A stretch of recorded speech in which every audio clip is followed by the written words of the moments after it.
Toad the brake van was feeling sad. Everywhere he looked, he could see engines and coaches moving steadily forwards.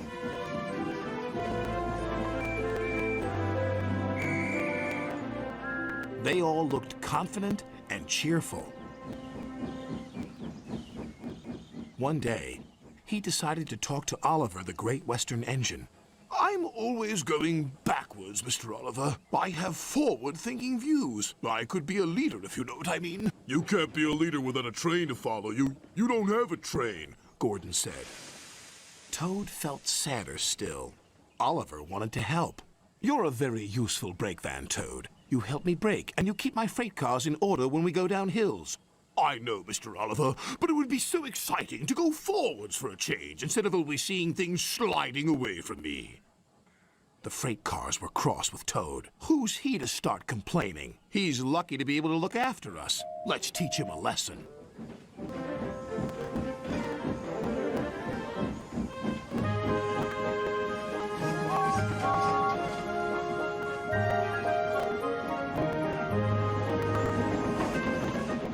The freight cars decided to carry out their plan when they reached Gordon's Hill. When they were nearly at the top, they played their tricks. Ready, steady, go!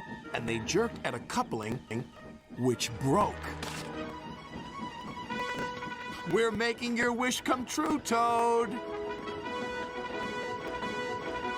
Follow the leader, yelled the freight cars.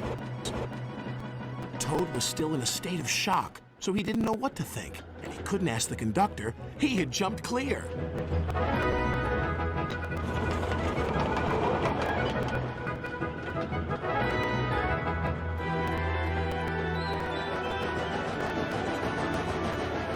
Faster, faster, as fast as you want, screamed the freight cars.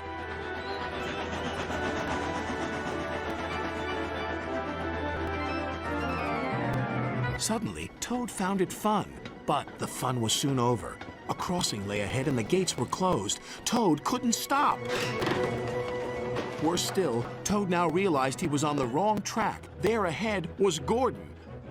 The signalman changed the points just in time.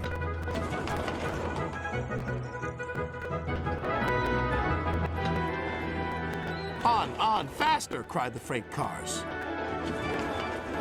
Suddenly, he saw James pulling a long, slow train. Oh my goodness! Help!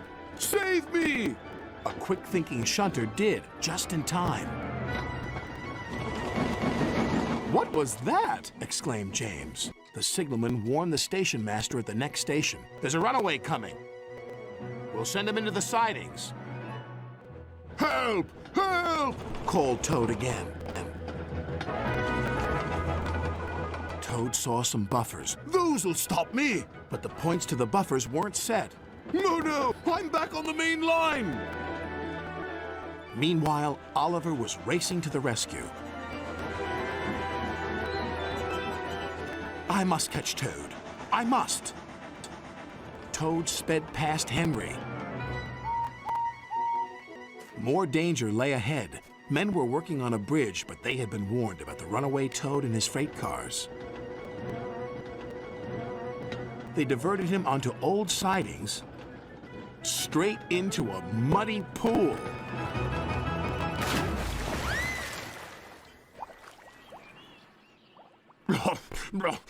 Stopped at last. Oliver arrived, and when he saw Toad, he could only smile. A pond is the only place for a toad, I suppose? That night, Toad spoke to Oliver. I'm sorry, Mr. Oliver, if I caused you any embarrassment. That's all right, Toad. So what do you think of going forwards? It was fun, decided Toad, but from now on I'll be happy to look forward to the future, busy going backwards, so to speak.